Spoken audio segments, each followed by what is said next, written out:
yeah, I'm going to be recording this webinar starting from now. So if anyone has any questions, please do feel free to unmute your line, or what might be easier during the webinar is to chat them, and then I'll keep an eye, and Mel can check in with me when she is ready to perhaps take some, and then she's also allowed time at the end to have questions and you know, an open discussion if that's what would help everybody.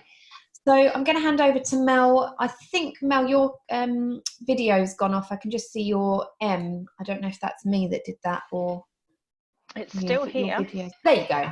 There you go. Back in the room. Back in the room. Yeah, so Mel is the HR director at Shipleys, and we have partnered together for a couple of years now, actually. We met at a Women in Business networking event 3 years ago, something like that. So we've known each other for some time. Yeah, sorry.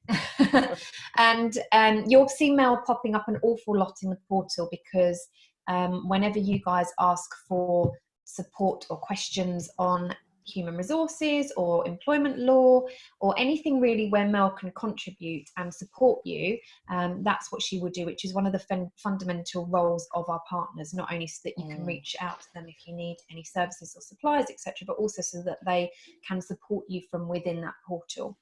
So continue to use the forum as a space to ask questions, because Melody will keep an eye on that as well. But for now, I'm going to hand over to you and let you get on with the webinar about HR and lockdown.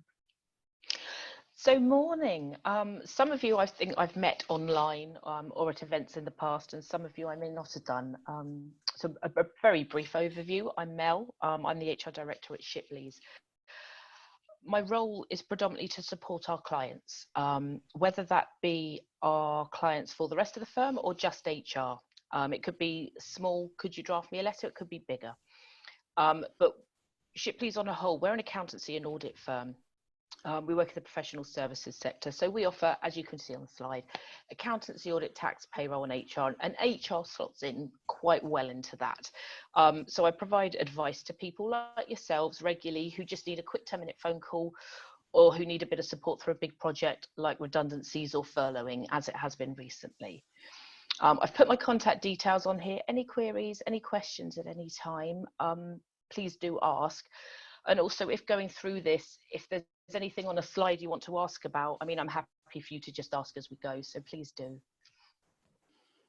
So I thought I'd give us a quick furlough recap. I know we're all in different situations. So some of you, I guess, maybe furloughed yourself. You may have furloughed staff. You may still be thinking about it. A lot of firms are still furloughing more people as we go, particularly since it was extended recently, even further.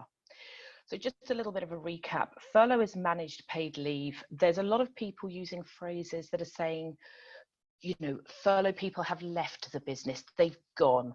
That's not really quite what furlough is about. It's another form of leave, but this is paid managed leave that's new to the UK. So I've been referring to it as paid leave when I'm speaking to clients. Furloughed employees, they are still employees. They're still entitled to the terms and conditions of employment they were before. They're still accruing their annual leave, their benefits, if they've got PMI, private medical insurance, anything like that, they're still accruing it.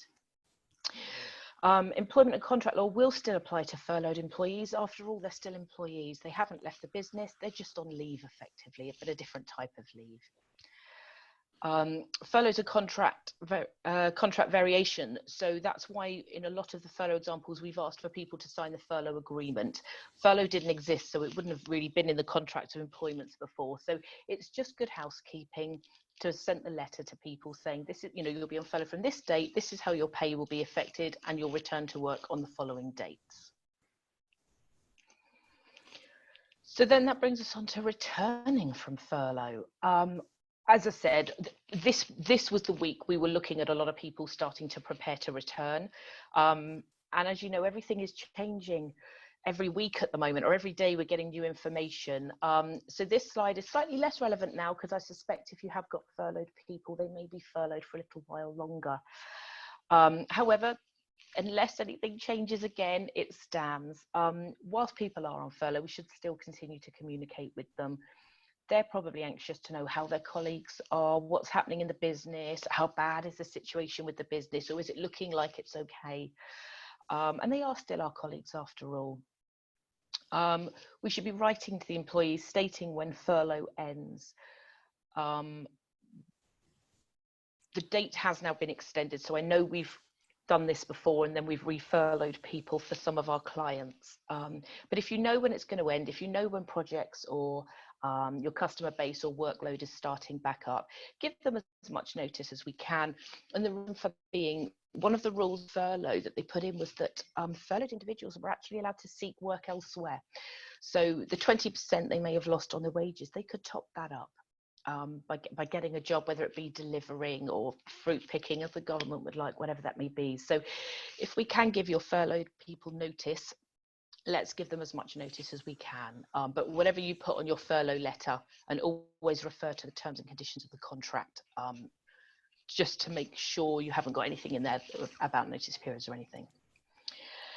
Hold a meeting with them, whether that be group, whether that be one-to-one. That's gonna be variable as to how many people come back and the size of your business. But if there's any changes, I would imagine if the buildings start to reopen, we're going to have meetings with everybody anyway about our new ways of working, and keeping people informed with any changes, not just the health and safety and the facilities element, but also, you know, have we lost any clients? You know, we're going to do more work on this now. If you're a cleaning company, actually, we're going to be doing a lot more now the buildings are open. If you're a retail store, actually, we've got new rules for changing rooms or whatever. So just a full update, I think, at this point, as we do have a duty to keep staff safe and well. It's part of the employment contract, it's part of the Health and Safety at Work Act. So anything relating to particularly health and safety, I think a meeting on their first day back is always wise. I'm kind of jumping a little bit, covering the key themes. I hope that's okay, but as we've said, please do ask any questions as we go.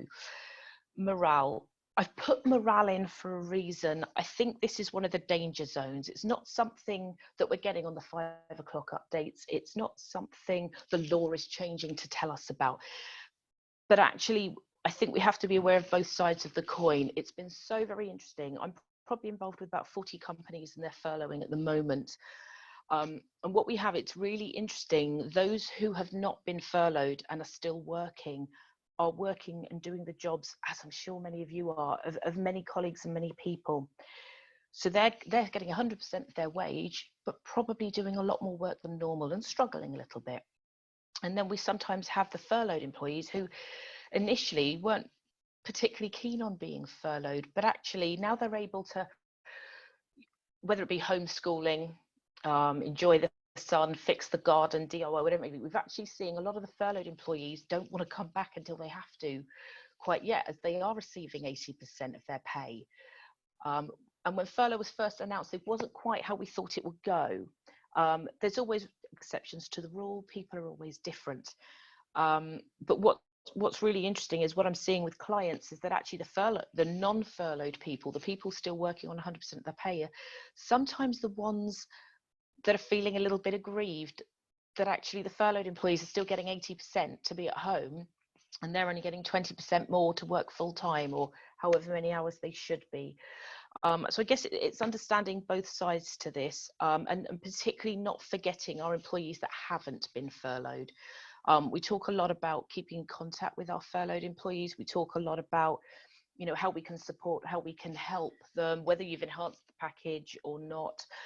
But actually, we probably need to look a little bit of our unfurloughed employees as well, who may be picking up the slack. And I suspect that's probably some of you guys, because I certainly know, there's a few happening where we are too.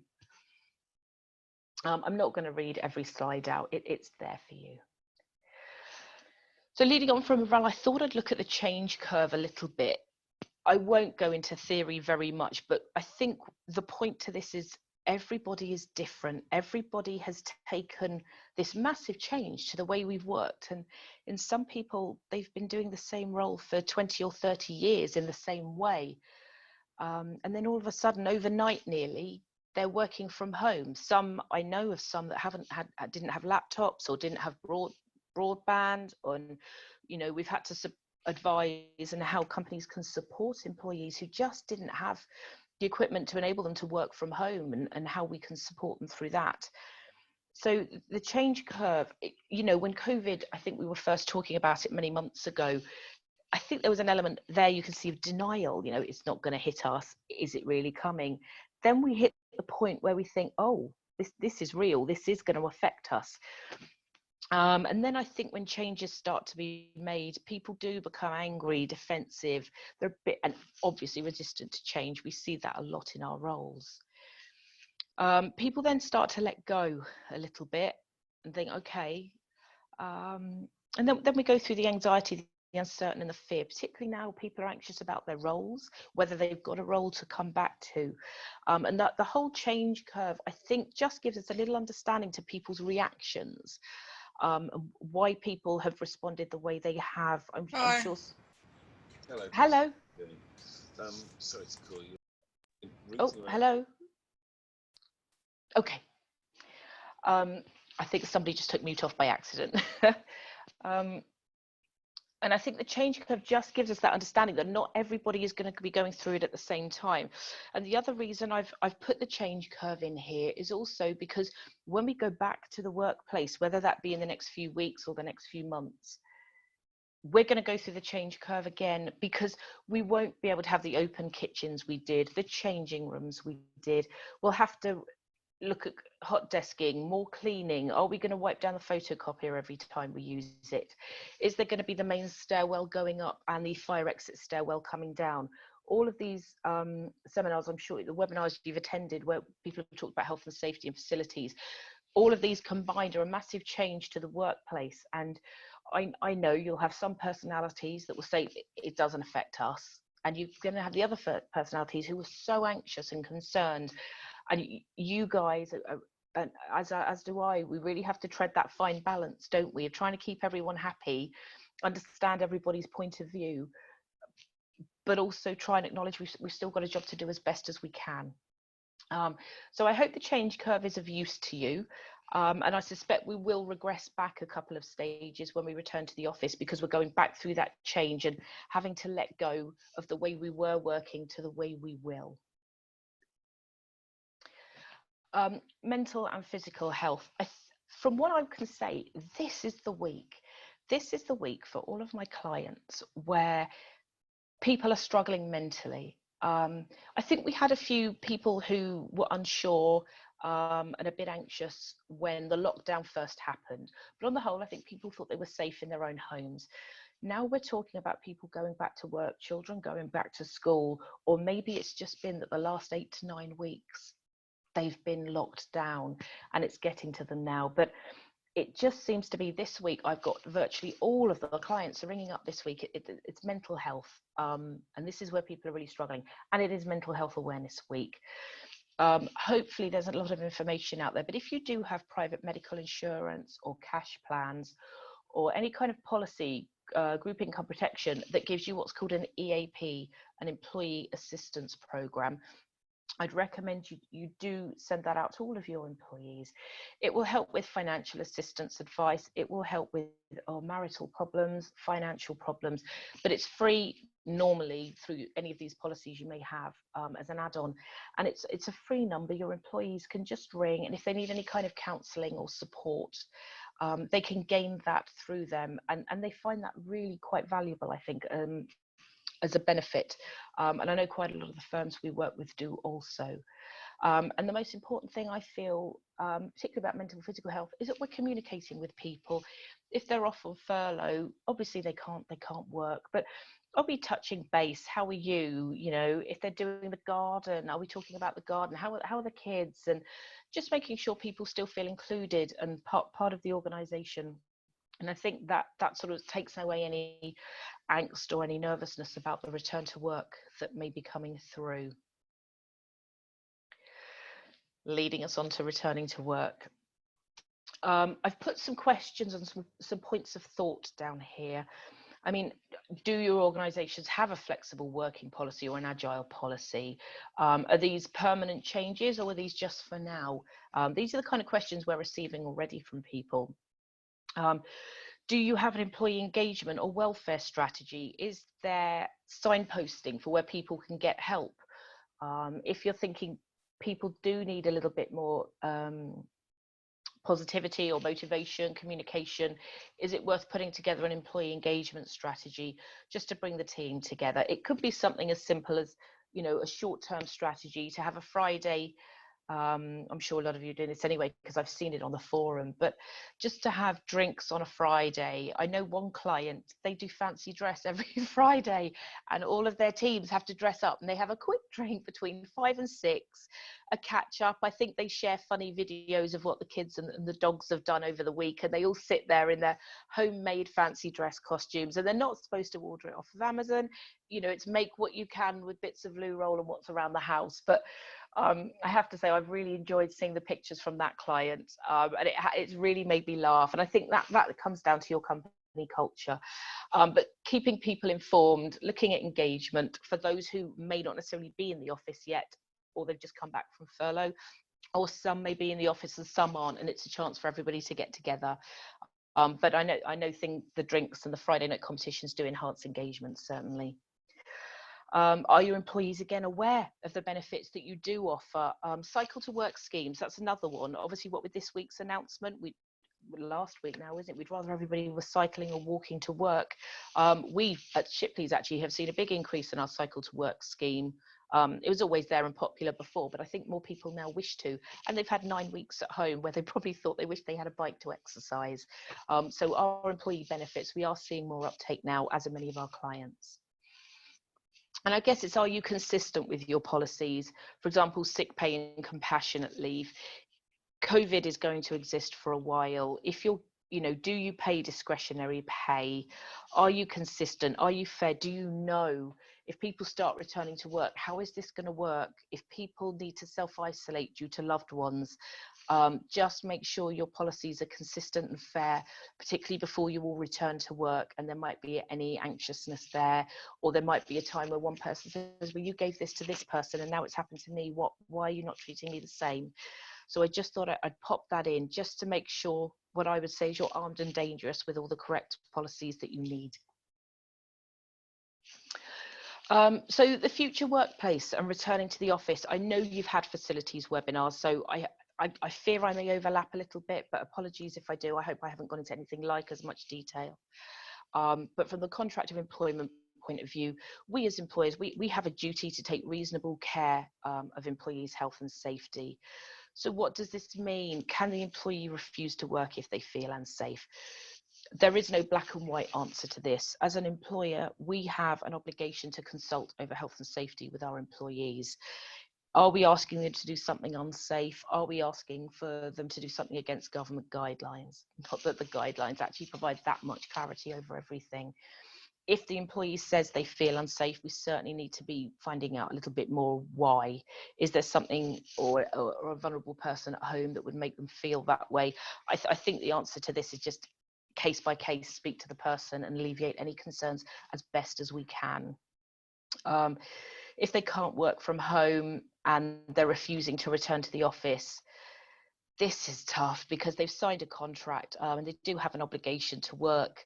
But then we have an obligation to provide a healthy workplace. So I think from this, again, I would say it's case by case, and we need to look at what you can provide. If they can, you know, could we provide them with a laptop for a while to work from home? If it's not that kind of role, could we look at why? Is it because somebody at home is vulnerable and they can self-isolate? Actually, would the answer to this be that all parties agree maybe furloughing is the right thing to do? If there's unpaid leave, you could offer them. If you could let them use up their annual leave for now, just so they don't return while they feel scared. There's various options available to do this. But this one really is case by case.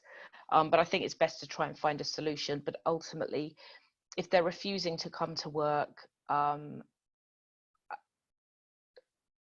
we try and exhaust every option before we look at maybe the long-term solution and go to the contract to look at terminating. Certainly terminating wouldn't be my advice at the moment, given everything going on. And we haven't had any case laws come through that test that theory at the moment, particularly with regards to health and safety, protecting people. So I think at the moment, my advice would be just to try and find a solution as best we can. And in absolute worst case scenarios, then we may need to look at exit strategies if the person, you know, you don't think will return in the next few months or till January or something like that, and they're needed. I've gone through the 50-page government guidance. I myself read the one for contact centres and offices. Different ones vary. It covers some really useful information. I know I've seen it on the forum, and I know I've seen Hannah put up some of the posters that we put in the workplace now that are taken from the guidance. But what it does cover is the risk assessments and consultations on health and safety. It helps look at the risk assessments and decide, who should go to work, what social distancing we should and could do at work. Workplaces and workstations, meeting areas, common areas. This one I hadn't actually thought of: accidents, security and other incidents. It's true, isn't it? If somebody has an accident at work, normally the first aider deals with it, but actually what PPE does the first aider need?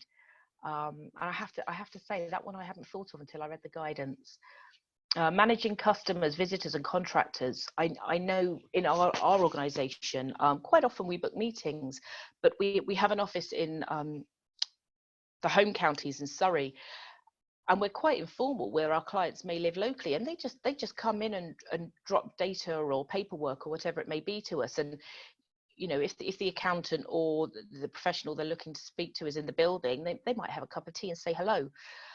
So it's not just about managing those customers that you've got meetings booked in with, it's actually the visitors or the delivery drivers. It talks about cleaning in the workplace, which I know there's already been a webinar on. PPE, shift patterns and travelling to work. We'll be changing people's shift patterns for their health and safety, but quite often we've issued a contract giving them set hours of what hours we would like them to work.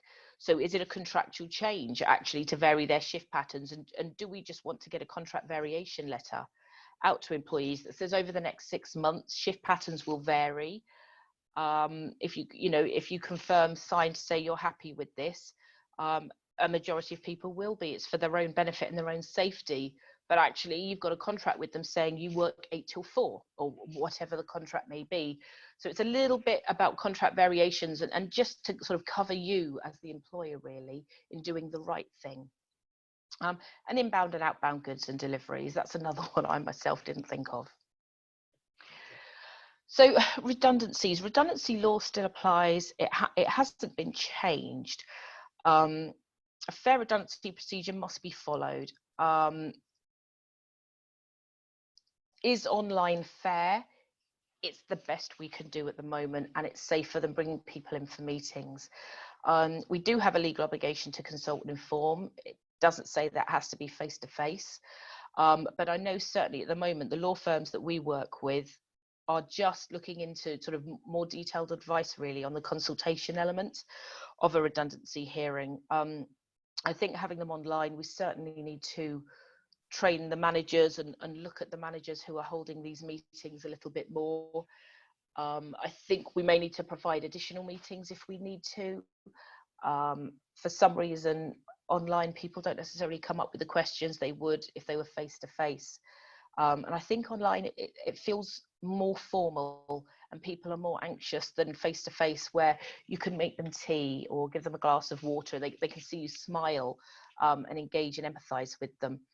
So I think we may just need to take a little bit longer looking at the redundancy process to make sure people really do feel they've had their opportunity through the consultation period. Are the employees able to use technology? Again, I have mentioned here, we've got clients who have got many employees, they just don't have computers, they don't have mobile phones, they certainly wouldn't have the internet. So how are we going to consult with those employees should we be in a redundancy situation? So we just need to sort of step back and take a little bit of thought there. As always, consultation has to be meaningful. So any adaptations we can make, such as in adding an extra meeting, I think is very valuable. And one thing here where I have picked up on speaking to a number of people, coronavirus itself, that's not a reason to make somebody redundant. The reasons for redundancy, technically, it's a cessation of the role or the business. That's the legal phrase. So what we're looking at here is it that there's a lack of work? You've lost clients? Is it that you're closing down a site? Is it that the business itself is shutting down? Those are the reasons, of which I'm sure COVID is the cause, but they are the core reasons for redundancy. COVID itself is not a reason to make somebody redundant. It's due to whether you need that role or the business still exists. I'm flying through this. I may end up a bit quicker than we planned, so please do ask questions as we go. So things to consider with returning to work and post-lockdown. If the workplace has over 50 employees, you need to post the risk assessment on your website. I'm assuring most of you would have the risk assessments already, and the 50-page guidance I previously referred to actually pretty much answers a lot of your questions. If you have specific risk assessments for people such as pregnant employees, that now needs to have a little bit of protection and wording around COVID and how we can protect those. Those working from home, a lot of organisations didn't necessarily have a working from home risk assessment, as many employees went to the office and went to the buildings every day, and probably only did a day a month working from home. Well, actually, if working from home is going to become the new norm, we need to be looking at a risk assessment for home working. But I do believe you've had that's previously been covered, so I won't go into any more detail on that. But please do contact me with anything if you would like further detail. Do we need to provide equipment for people at home now? Now we know furlough's been extended, and realistically, it's the essential businesses opening, or those that can't work from home. For those of us that may be office-based and London-based, I know we don't particularly want to encourage commuting into London yet. So should we be providing, if we haven't already, screens for people or a mouse, just something to make it more comfortable for people? I know there was a question on the forum about that yesterday, just to benchmark what other people were doing. And do we train and inform our employees of our new way of working? I.e., if you've got toilet cubicles, 3 or 4 cubicles next to each other, actually, are you only allowed one person in there at a time rather than 3 people in the 3 cubicles? Stairwells going up, stairwells going down. You know, do we have to, if we use the kettle, are we all going to be washing the kettle every time we've touched it? And the door handles each time you use it, and wear gloves in that room, for example. There are many different variations of what organisations think are the right thing to do, but what equipment can we provide them with, and let's make sure we've trained them. And I would probably say get confirmation from the employees that you have actually informed them of the ways of working and that they've attended or read the policy, the guidance, the training, the session, whatever you've done. I know HR can sometimes be deemed as being paperwork heavy, but I think it would be good to get assign, you know, somebody, every employee to have something that says, yeah, I've attended the training, I know what's expected of me, not only to protect you, but to protect other people as well, and to show that actually we are serious about health and safety. We want to make sure everybody stays well. I thought I'd throw this one in. We're at that point where I think people are sensing there might be redundancies in some organisations. So we've got, oh, is that a question just come through? No. So we've got potential employment law risks for post-lockdown. I always think this is the interesting one. This is the one where my clients ask, you know, what could go wrong? So the likely claims we're going to face. Unlawful deduction of wages, that would be for those furloughed, particularly if you haven't got an agreed furlough agreement. They've got a contract of employment saying they will earn X amount, and actually they're only earning 80% of that. I have just got a couple of questions come in, so I'll just finish this slide and then I'll hit the questions. So unlawful deduction of wages are pretty much for those that are furloughed. Hopefully the government were pretty clear initially that they wanted furlough agreements, so we can go through those one by one if you haven't sent the furlough agreements out. Unfair dismissal, that's where we're looking at redundancies. Unfair dismissal is more about the process than actually why you've made them redundant, but that there are reasons that are automatically unfair. And the bottom 4 I've added, because these are for people who, what I call those trying their luck effectively. So whether it be constructive unfair dismissal, because you furloughed them, they had a deduction of wages, therefore it's a fundamental breach of contract, it's constructive dismissal. Whether it be disability discrimination, you furloughed me because, or this has happened because. A health and safety detriment or dismissal, you know, I raised health and safety and that's why I've now lost my role. Or somebody who's whistleblowing. I'm hoping none of us face any of this, and with furlough being in extended a little bit further, I don't think we're quite at this stage yet.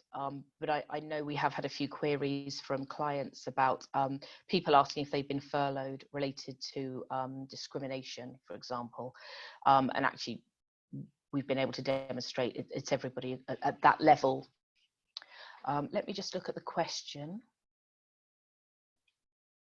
Is there any advice for when there may be a recruitment during COVID while having staff on furlough?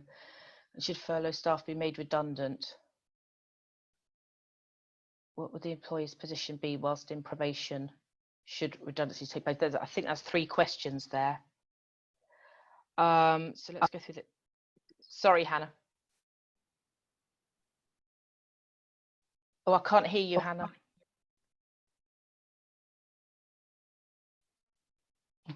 Okay. It depends what role. If you've got people on furloughed in one role, for example, but you need people to do another role. So let's say you have some administrative staff who have been furloughed and you still need to employ factory workers or designers or accountants or whatever that may be. Actually, you're recruiting for a different role, or if you're making staff redundant in one team where there is no work, but you actually do need somebody in another role. Obviously, if it's suitable alternative employment and the person has got transferable skills, that should be looked at through the process. But if you are talking end to end, you know, this person's in administration, but this person needs a degree in 10 years experience in this subject and a chartership, you can still recruit for the different roles effectively. That's a broad answer. I hope that helps. The next part of that question was, are there any advice? Was having staff on furlough, should the furlough staff be made redundant? What would the employee's position be whilst in probation? Should redundancies take place? That's difficult, isn't it? Because technically they're in their probation period. However, it is no fault of their own. I would probably say if the wording of that makes me think is redundancies, it's not one. Therefore, I would probably be looking at treating everybody the same. They're under 2 years employment. They're not entitled to redundancy pay. They are effectively just entitled to their notice pay and any accrued annual leave. So it certainly makes things simpler. But if you're consulting with other people that they work with as colleagues, rather than just taking them out of the process and failing their probation, depending on the circumstance of this, how many you're making redundant, or if it's just that one, the answer to this may vary a little bit. But they're not entitled to redundancy per se. They're not entitled to the payment. Carol.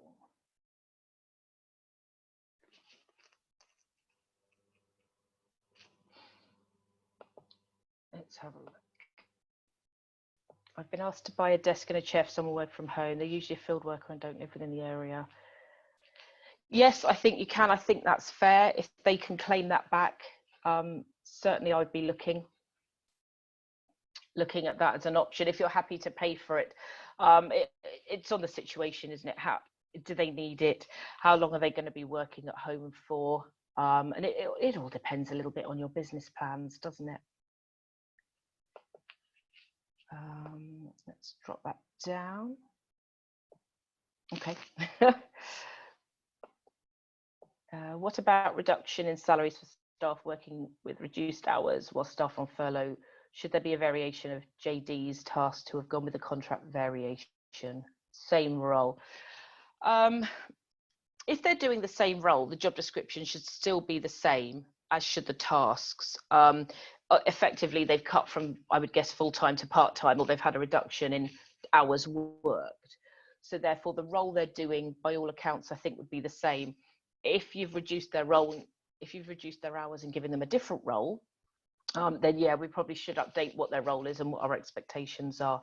But if we are reducing hours on the same role, I think that's fine. I mean, given the situation we're in, I think we can all say our roles have changed somewhat, and we're taking on new tasks and new things that probably weren't in our job descriptions, or ever were, or ever planned for in this situation. So I think we can expect a certain degree of flexibility, being practical about it. But if there is a big change to the role they're doing, I would send an update, yes. And I've put some useful links on here for you. Just if you want to reference any of the documents, particularly the 50-page document that I've referred you to from the government. The CIPD, that's the Chartered Institute of Personnel and Development, they provide some quite useful links. For the more detailed stuff, you do have to be a member, but they do provide a lot of free fact sheets that I know certain clients find quite helpful to get some background and just a bit of a steer as to where they start. And obviously I've put the main coronavirus page from the government that I'm sure you're all aware of, but I put it there because I've dealt with some people who weren't aware of it and hadn't known about it, and that's where they can get information on finances and support as well.